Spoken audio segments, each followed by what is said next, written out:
Realme চীনের বাজারে নিয়ে এলো দুটি নতুন বাজেট স্মার্টফোন, রিয়েলমি V70 ও রিয়েলমি V70H। কম দামে দুর্দান্ত পারফরমেন্স ও মজবুত ডিজাইনের প্রতিশ্রুতি দিয়েছে ব্র্যান্ডটি। 5G কানেক্টিভিটি, দীর্ঘ ব্যাটারি লাইফ এবং শক্তিশালী চিপসেট দিয়ে এই ফোনগুলো মধ্যবিত্ত ব্যবহারকারীদের জন্য এক অসাধারণ চমক হয়ে উঠতে পারে। রিয়েলমি V70 ও V70H উভয়ই 6.72 ইঞ্চির বড় ডিসপ্লে নিয়ে এসেছে, যেখানে 120 হার্জ রিফ্রেশ রেট থাকায় স্ক্রলিং হবে স্মুথ ও দ্রুত গতির। ডিসপ্লেতে ডিসি ডাইমিং প্রযুক্তি থাকায় চোখের উপর চাপ কম পড়বে, আর অ্যাডাপটিভ কালার টেম্পারেচার ও আই কেয়ার মোড থাকার ফলে দীর্ঘ সময় গেমিং, ভিডিও স্ট্রিমিং বা পড়াশোনা করলেও চোখে আরাম পাওয়া যাবে। পারফরমেন্সের ক্ষেত্রে রিয়েলমি V70-তে ব্যবহৃত হয়েছে মিডিয়াটেক ডাইমেনসিটি 6300 5G প্রসেসর, আর V70S এসেছে ডাইমেনসিটি 6100+ 5G চিপসেট নিয়ে। উভয় ফোনেই 6 ন্যানোমিটার আর্কিটেকচার প্রসেসর থাকায় শক্তিশালী পারফরমেন্সের পাশাপাশি ব্যাটারি খরচও কম হবে। ফটোগ্রাফির জন্য দুটি ফোনেই 50 মেগাপিক্সেল প্রাইমারি ক্যামেরা রয়েছে, যা এআই সক্ষম, ফলে আরও উন্নত ছবি পাওয়া যাবে।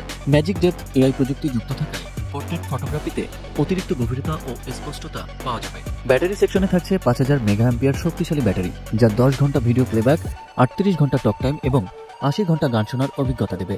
যদিও ফোনগুলোর সম্পূর্ণ স্পেসিফিকেশন ও মূল্য এখনো প্রকাশ করেনি কোম্পানি, তবে যেহেতু এটা বাজেট ফোন তাই দাম থাকবে মধ্যবিত্তের নাগালের মধ্যেই। রিয়েলমির এই নতুন স্মার্টফোন বাজারের প্রতিযোগিতায় কেমন জায়গা করে নেয় তা এখন দেখার বিষয়।